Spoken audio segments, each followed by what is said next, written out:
Welcome back inside TD Arena. It's day 2 of our starting 5 with the brand new head coach of the College of Charleston, Earl Grant. I'm Jeff McCarriger. Thanks for watching today. This is, again, day 2 of our 5-day segment here in the starting 5. Yesterday we talked about Coach growing up here in the Low Country. He's actually from North Charleston, went to Stall High School, a great baseball player and a basketball player as well. And of course, you went from the Low Country coach and straight to being a player at Georgia College, and sounds like you had a great year at Georgia College.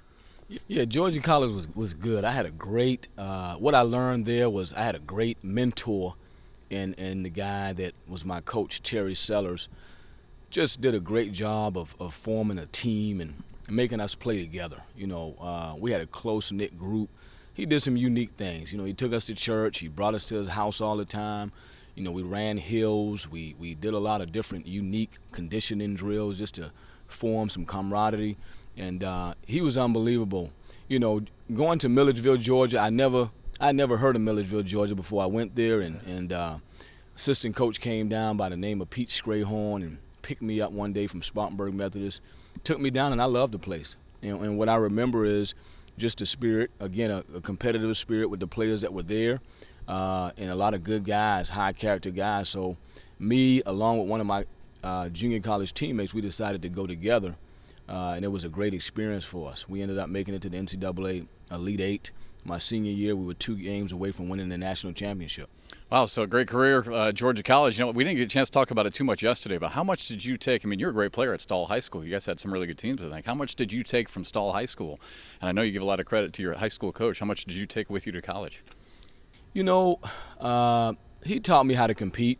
Kim Deese was my high school coach, but what he did it was interesting. He was John Kress's graduate assistant. His first job, he was a graduate assistant for John Kress. And so he was a good basketball coach, and he taught me X and O's. He taught me how to compete. He taught me how to work. He was a very good skill-developed guy, and he prepared me for college. And so I got to really thank him. He finished his career, Kim Deese finished his career as a high school coach at Wando, and he's retired now. All right, so you go from growing up here in the Low Country, Stall High School product, out to Georgia College, and you said yesterday on the show that you said about your sophomore year, I think you said in college, you really kind of had an interest in coaching. And right after college, get a good job with the Citadel, and then you're off and running with your coaching career. Yeah, Citadel was a unique situation. Pat Dennis was a guy that recruited me. Obviously, growing up in North Charleston, he was the head coach at the Citadel, so he was able to come into my home and do a home visit and try to impress upon me why I should come to the Citadel. Obviously, I decided not to go there, but we kept a relationship. And so when I went to college and I got done with my graduate assistantship, he just called me one day out of the blue and offered me a job. And really didn't interview for the job, but he remembered coming into my living room. He remembered how to handle myself, and so that was my first opportunity. And what I learned at the Citadel was how important the player relationships was. As an assistant, how important it was for me to have a relationship with the guys, because they went through a lot, with the military and the regiment that they were dealing with. So I had to really be close and tight with those guys, and that's when I started my career as a Division I assistant. Well, Greg obviously must have thought very highly of you, because then he takes you and everybody else over to Wichita State, and you talk about success. Success at Stall, success at Georgia College. Pat Dennis, a great guy at the Citadel. You go to Winthrop, you guys are knocking it out. Then you go to Wichita State, and what a great run that's been for the Shockers out there in Kansas. Just unbelievable. Great athletic program. Great facilities.